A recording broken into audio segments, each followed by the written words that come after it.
The word death itself, what dies? So we would straight away answer it's the body that dies. But together with the body, there's a consciousness.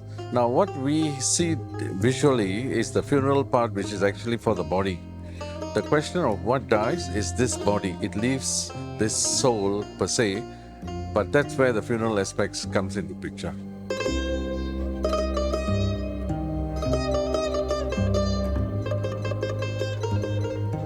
In the funeral process itself, there are three parties involved. One is the family who is grieving. The other one is the religious house, the priest and everything. The other one is the casket company or the company which organizes this whole thing. Fundamentally, the scriptures are one. It governs the main function.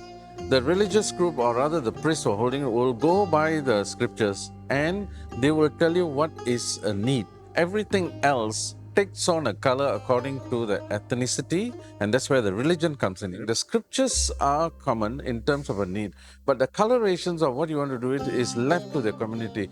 That's the spectrum it gives you. So once we get the call, I activate my guys, and then we collect the body. We bring the body over for embalming. In the Hindu rituals for funeral, they don't keep the body that is passed on for very long. But just to make sure that the family members are together, today in contemporary world, they keep the body, they embalm the body and all that. But the first thing is that they treat the body with reverence, with respect. And it's upon death where they forget all those negative emotions they shed, all that rests with the body. For South Indians, normally they do traditional bathing. If it's a lady, we get a lady to come in and do the traditional bathing and dressing up. For men, we assist the family. We treat the body as how we treat a deity. Now you go to the temples, they got these ablutions. So we use sandalwood, we use turmeric water, we use coconut. So several processes which is laid out in the scriptures for a deity. We treat the same thing as the body. And every time certain ablution is being done, it gives us certain energy. Anything that is given to the fire, we treat it with respect. We don't just say that we did something dirty or something, just put it into the fire. It's not a burning process. We are giving it to the Agni, presenting it to that deity which is called a fire. Agni in Hinduism is absolutely the primemost reverence that we give to. We start off and this body functions with the Agni inside us. So to present it to the deity, we sanctify the body and we say that, here, please take this deity and give her a good afterlife. Once the body is in the coffin, the initial prayers are done in the house. So basically, the person who's doing the last rites, typically the eldest son, they will light the lamp and then they'll do the sambrani, it's like the smoke, and camphor.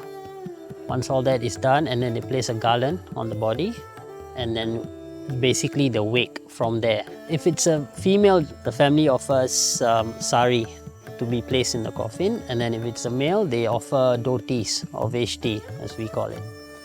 And then for the rest of them, they normally offer garlands or flowers, loose flowers.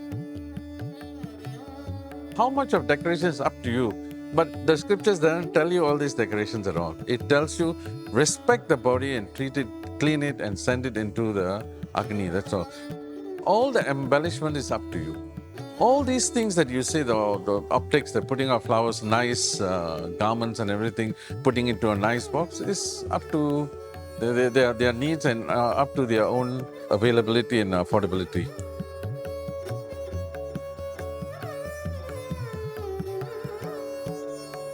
So at Mandai, the Kolli, he will have to walk 3 rounds around the body as the final rite. Typically, he'll be holding a water pot on his left shoulder and a fire stick on the right. The fire is very important. Now, who holds this fire? Because the person who lights up the cremation, and that person is the person who comes from the lineage, either the sons or the brothers.